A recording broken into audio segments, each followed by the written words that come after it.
Every single team has players in their minor league system that all the fans think could be superstars one day, but not every single team gets the attention that the New York Yankees do. And because of that, it puts a lot of pressure on the players up in the big leagues and down in the minor leagues to perform at the level that the media and the fans are expecting.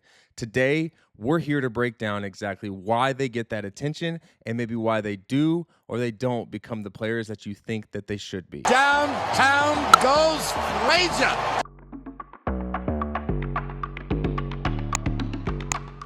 Welcome back to another episode of Life After the Show.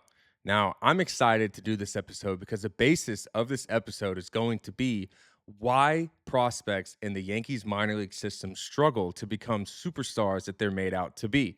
So, if you're a person that saw the title or the thumbnail, I'm sure that one of the first thoughts that came to your mind is that Clint is going to make this video all about himself and do a sob story on why his situation became what it did. And that's not going to be it. I'm actually going to be interested to look in the comments and see if anyone even watches the video that comments negative things about this, because I do expect that to happen. So let's just lay the foundation of what this episode is going to be like. It's going to be me explaining a few things. It's going to be explaining why the players maybe don't become this player or the superstars that they're made out to be, how that situation comes about, maybe some of the things that go into it along the way, and then ultimately we'll just talk a little bit about how it is to be a prospect in the Yankee system. So let's get to it. I want to lay the foundation of a few things, right? So you have the media, and then you have social media, and then you have fans, and then you have the people that write. I know that they're an extension of the media, but they could be like the sports journalist people. So you got like the New York media, then you have like MLB.com people, like, MLB Network, all that. So you have all those things that factor into how the people that watch the sport digest the information that they're being told. And then obviously they get to use their eyes. But until you get to use your eyes on a player that's still in the minor leagues, coming up through your system, like not everyone gets a chance to see him. Obviously, you can travel to those cities or you can be in those cities to see him play, but not everyone gets to see the player that they're hearing about play before they ever step foot on their field. So something that I would like to make very clear is that the New York Yankees media is extremely powerful. And if you follow the Yankees during the season, you will see that sometimes they're on their side, sometimes they're not. It really just depends on like what is going on in the season. I think that the Yankees media just kind of like rolls with the punches and just goes with the momentum. And if the momentum is good, they write good. If the momentum is bad, they keep their foot on the gas and they just wait for a moment to turn so they can write about something else. They do a really, really good job at exacerbating the thing that's happening in present time. And then they project it onto the future and make it seem like, is it going to happen? So all of that happens in a regular season happens with a prospect that's coming up through the system, whether they're drafted, traded, or signed. If you are highly touted, you are highly known. And so with that comes a lot of pressure. And if you're one of their guys that they think is a game-changing prospect, top prospect, then you're going to have an insane amount of media coverage before you even stepped on the field. And so with that immediately comes pressure. It comes expectations. It comes with a lot of things. And obviously, when you play for the Yankees, you do know that you are with the most storied baseball franchise, the one that's won the most World Series, the one that's kind of under the most pressure to keep performing. And so what does that do to you from a young age? Kind of puts you in fight or flight mode immediately. And I think that's one of the reasons why some of these prospects actually, before they get there, they feel immense amount of pressure to perform. I mean, they're talked about like they're the second coming of Jesus as they're coming up through the system. And then you get to the major leagues and it's not even close to what it was like in the minor leagues. I mean, we all know that the last stop before the Yankee Stadium is Scranton. And Scranton ain't nothing like New York. Nothing. Barely any Ubers, barely any food.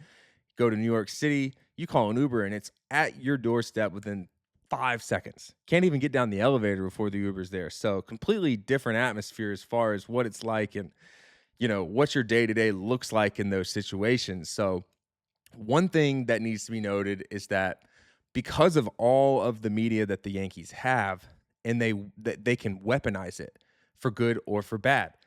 they can put the story out there that they want to be told, whether they send a text message or an email or just tell someone in the media that they want to write about this, or they go up on the podium and they talk about a certain subject to get the media talking about it. They do a really good job at putting the message out there that they want to be heard. And so when they've got a guy that they want you to think is the next best player, for good or for bad, like, what I mean by that is whether they're going to keep him or whether they're going to trade him, they put in the fans' ears or the team's ears that this guy's talent is out of this world. You've never seen anything like it, and then you just keep getting written about it. And then obviously, if you've never seen it, you might believe it because that's all they're writing about. So they do a really good job with that because they make all these other fan bases that maybe have never seen a player play a single inning think that the guy that we just traded for is insane. And then I think that there's a lot of people out there that think that just because prospects came from New York, they got to be really good. And that's another thing that we're going to talk about is that why some of these players in the minor leagues actually have issues when they get to the major leagues. And so you have the media, then you have the player development side. And that's something that I think is far outweighs the media stuff. Obviously, the media stuff is things that players can't necessarily control. Some people can. I mean, some of these players, you look at their social media and they've got thousands of followers before they've stepped foot. I mean, they can't do anything. They're under that microscope immediately, and that's tough because the second you get there, good luck if you don't perform. And then once you get there, you're kind of up against it.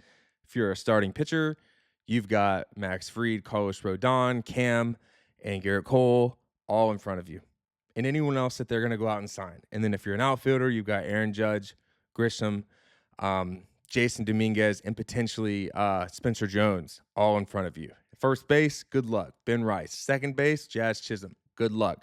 Shortstop, that's one of the spots that's open. So if you're like a George Lombard Jr., still a little ways away, guys like that, you could take it. Third base, kind of open. Catcher might be open. So there's really a few spots. Then you got some relievers. I think the relievers get a little bit of a longer leash.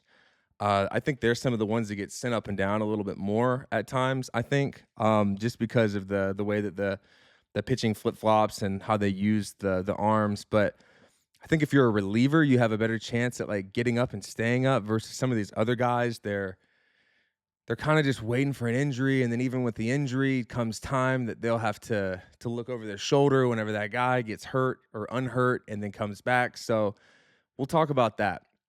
We'll talk about that for a second, right? So you're a player that dominates the minor leagues, or you're a player that just does enough to get the call up, regardless of what it is, and you're in the major leagues. The one thing that hurts the Yankees players' development, in my mind, and I think in a lot of other people's minds, is that a lot of these players go from being players that are everyday guys. They're playing every single day. And then they get to the major leagues. Some of them make their major league debut immediately. They play a game, they get hot, they stay in the lineup, they never come out of it. But most of the time, they make their major league debut, and then comes a little bit of a holding pattern after, right? So what do I mean by that? Skewed playing time. Maybe they're in there for a situational moment where the matchup is good. Maybe a guy's hurt. Maybe it's a doubleheader. But like a lot of the times, these young players go from playing every day in the minors to get into the majors and having limited at bats, zero experience. They sit, they wait, then they get sent back down. And then they go back down, and sometimes, like, as a player, they get sent down the first time. It's like, it's not that hard, right? It's like, dang, I went down, this isn't great, but I still got up.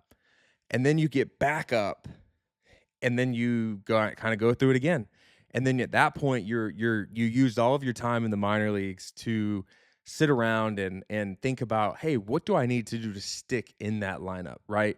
To get every day at bats. And you go down with a purpose, and that's what you come back. And most of the people tell the media the same thing, like, I'm just here to do what the team wants me to do and be a team guy. But that's not like what's going through all these guys' heads. They are being a little selfish in the sense of like they want to play. Everyone wants to play. You can be a team guy and still want to play. So I think whenever you start putting these guys on that carousel of going up and down, it starts to mess with that mental a little bit, because Then they go down and they think that they're going to get back up by going down and lighting up the league again. And then it's pressure. It's immediate pressure. Or they're up. They get limited or extended amount of bats, they underperform, and then they go back down with a bad experience of the major leagues because they didn't do well. So then you go down, they tell you to work on these things. But sometimes I feel like when you get sent down, they tell you things to work on that necessarily like you don't need to work on, but it's just something to kind of distract you from not getting too caught up in the fact that you just got optioned. I know a lot of guys have a hard time getting optioned. So that's something that's extremely tough to deal with for everyone involved. So when you go back down, it's tough because you're still in that development phase. And when you're down there, but you're right on the cusp of making it, like sometimes guys can get away from that. What do I need to work on stuff and just keep doing what they did to get there. And then you chase numbers. That's really what it comes down to. You're chasing numbers. Sometimes you can have a really good week. You can be playing out of your mind. Sometimes you can have a bad week and be playing terrible, and it's not even close to a representation of you, but you're just sitting there and all you're thinking about is numbers, numbers, numbers. And that's the tough part, right? Versus every single day that you're down there, you need to be sitting in the moment and thinking one pitch at a time. I know it sounds cliche, I know it's tough, but with baseball, there's so many days in that calendar, and there's so many days that you get multiple at bats that you have to be present for versus thinking about the future or thinking about the past. And I think that when you factor in everything that I've said, media related, fam related, getting option, all those things start to like clutter your mind and take away the thought of like, why am I even down here? Like, I'm here to play baseball. I'm here to perform. I'm here to do my job. And it's hard to remember what your job is when you have all those outside distractions. So that's one thing that comes with being a New York Yankee player is that there is an abundance of distractions. If I were to give any advice to any of these players, and it's tough because a lot of players want to build your brand and you want to get outside money and these opportunities, and social media is such an avenue to make that opportunity come to fruition. I mean, I'm doing it right now. Like, I'm on a podcast trying to talk to people to try to expand my platform and ultimately do whatever I can with this podcast. So it's hard to be like, hey, stay off, but you need to a certain extent stay away from it and not see it. I think the less you're aware of it, the better you'll be. Maybe have somebody run your stuff. Maybe do that. That honestly, as I'm saying, that feels like the right thing to do. Somebody that you trust, run your stuff and just build the brand for you on the outside. And you're just clear eyes, full heart, can't lose. Coach Kyle Tucker thought mindset, or is that Coach Tucker? I don't know what his name is. I think that's his name. Whatever. Friday Night Lights. I'm kind of getting off track here, but I think that that's one of the things that hurts, right? All I'm getting at here is whenever you go up to the major leagues, you get skewed at bats and you don't get a lot of time to perform out there. A lot of thoughts creep into your head. Am I good enough? When's my next at bat going to be? Is this guy going to play over me? Yada, yada, yada. Everything that happens just ends up being things that take away from the moment that you're living in, which is I made it to the major leagues. And that is a huge accomplishment as it is. So that's another thing, right? So like, let's talk about the next phase of this. So when you're in the minor leagues with these teams, and I say this with all the respect, like I really do mean this. And I'm not trying to be someone that's being mean at all. There's like 8 billion people in the world, but there might only be an X amount of people that know the game of baseball the right way. Baseball's taught in a lot of different ways. Every player that you have on your team got there in different ways. And so sometimes it takes the right kind of person that speaks the right type of language, or the way that they say things, or the image that they can portray to you. It takes certain types of people to help other players hear it and see it and feel it the way that they know how to do. And I think along the way with a lot of these players, when you have failed moments, or you have somebody that genuinely wants to help you, or someone that wants to put their name next to yours and be like, I helped this guy get to this spot, whatever way. I think it's just it's tough because some of these players go from the game of baseball being taught to them in such a simple way to then it turns into such a complex game. And that's when it's hard. I think that one thing that a lot of players can do is they can naturally play the game, but explaining it how they do things might be a little hard because some things come so natural that you've never actually had to like put a thought into your head on how you do this. You just do it naturally. And then once you chase that rabbit down that hole and you start to think like, how am I doing this? You can either go right or you can go left or up or down, whatever way you want to go, but it can be good or bad. It can help, it can hurt, it can do anything. And I think that that's one thing that the Yankees do is they have so much emphasis on certain things that take away just that what do they call it? Like that flow state that you're in. That's what it is. There's a lot of players that do stuff in just a natural flow state. And once you start bringing awareness to certain things, and that's what the Yankees can do, is they do talk about how much money they spend in player development in the sports science department. Well, that definitely brings awareness to things, good or bad, that the players are doing. And I think that that's a tricky system to be a part of, is that when you have somebody that gets a degree in there in I don't know, I don't even know what these guys get degrees in, but some of these people just know how the body works and then they try to explain it and they have lack of experience themselves and they just explain it in a super like I have a college degree in this way instead of like, hey, I've actually held this bat in my hand and can explain it to you the way that like a hitter could explain it. There's just certain languages. So I think that some of these players, again, they all come from different walks of life.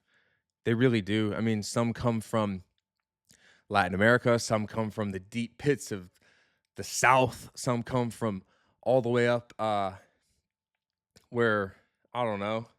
I don't even know where. I'm just struggling to tell you. They come from all over the world. Okay. That's really the basis of this. So everyone speaks different languages.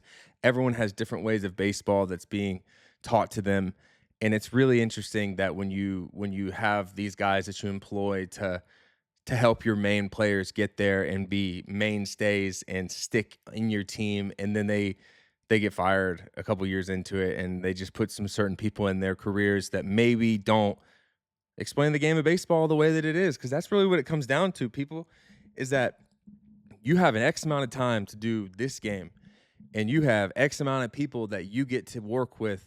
And sometimes it can be good, sometimes it can be bad. And the media, the fans, yourself, your teammates, everyone, they're all involved along the way, every single step of the way. So make sure that whenever you're going through these things that you know exactly what you need to be successful, how to turn the page. I think playing in New York, you have to have a very thick skin. You really do. Okay. You can be thrashed. You can be raised up. You could be a hero. You could be a zero. You can be all those things. But ultimately, it comes down to one thing. The fans just want to see you go out and ball. And if you ball, you're rich. You're a legend. You're a hero. You're all those things. But I think that that is one thing that makes the prospect stuff so hard. Okay. Player development, the fans, the media, the attention, everything. It's all factored into why some of these players just don't get the opportunities that they really should. I think that I'm not making this about me. It's not about me. I'm not even like thinking about myself. I'm just honestly giving you that personal experience. But I do believe that one of the reasons that some of these players don't get where they're supposed to be is because they're maybe in the wrong spot. You know what I mean? I think that some of these big market teams, they pay for their players. They obviously develop some of them. Obviously, a bunch of them have homegrown guys that have gone out there and performed and been mainstays in their organization for a long time. But they import a lot of their guys from other teams, and a lot of the best players on other teams are usually players that came from the lower market teams that have to develop the talent and have to get it there because they can't go out and they can't spend hundreds of millions of dollars every offseason on one guy and hope he pans out. I think some of these other organizations do an extremely well job at developing talent for what it is, finding a niche that each player has in helping them really, really, really get good at that one thing that they do, because that one thing that they do is 10 times better than anything else that they do. So you focus on that. the focus point has to be on the strengths of the players. Obviously, you can focus on some of the weaknesses on how you can make them better, but the strength of the players is what separates everyone from the others. Some of these guys have insane fastballs. Some of these guys have a breaking ball that drops from the top of the earth to the bottom of the earth. Some of these guys can just go out there and just play ball and not even know why they're doing it or how they're doing it. And that's what makes them special. That's all I'm getting at here is that everybody has a talent that's unique. Everybody has ways that they go about their business. And I think that one thing that some of these teams do that's detrimental is that they have a vision that they think is the best vision for how each player or how their organization should be ran in the direction that they want to go in. And sometimes it can take the player off the direction that they were going in.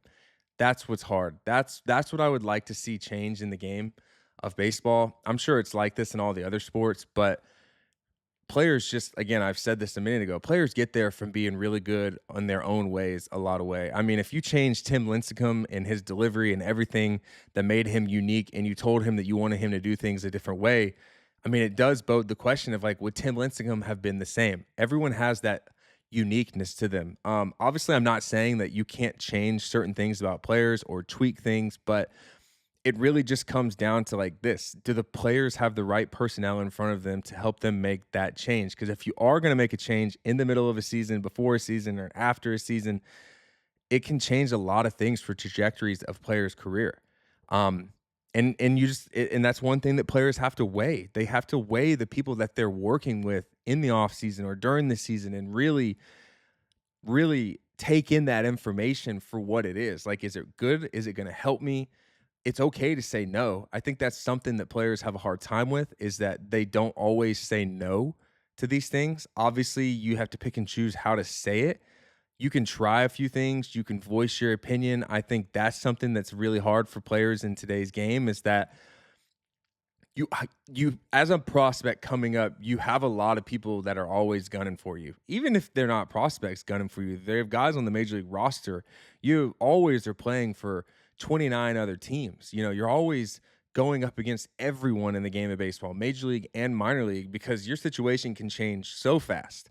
So you have to factor that in of if you're always saying no or you're pushing back in certain areas, again, I said earlier, for good or for bad, the media can be weaponized. They can get that message out there real quickly if they want you to change something. They can say that Clint's not coachable. They could say Clint doesn't want to do this, and then it gets put out there. So you have to be careful with how you say yes and no to things, but you also have to keep in mind that it is your career at the end of the day. You have X amount of time to do this. You need to make sure that obviously you're weighing every decision that you make because it's a business decision for yourself to change something that got you there. And I don't know. I'm just sitting here thinking to myself, there's so many different players that have so many routes that they could have taken, whether you said yes to something, no to something. I mean, look at Aaron Judge. Like, whenever he came up, he had over a 55 or 60% strikeout rate. Clearly, something in his swing needed to be changed. They knew that he had mega power. He works with his hitting guy. Bam. Best player to ever play the game. So, what I'm getting at here is that that guy that he works with clearly knows how to teach the game to Aaron. He probably knows how to teach it to everybody, but I don't know a lot of his other players. But he clearly speaks in a way that resonates with his player. And obviously, the success speaks for itself. So if you're going to put these guys, coaches, around these players that are the next coming of Jesus, got to make sure that they're the right guys. Got to. Again, I said 8 billion people on the planet and only X amount know how to teach the game. And that's not a knock on anybody. That's just me calling it what it is.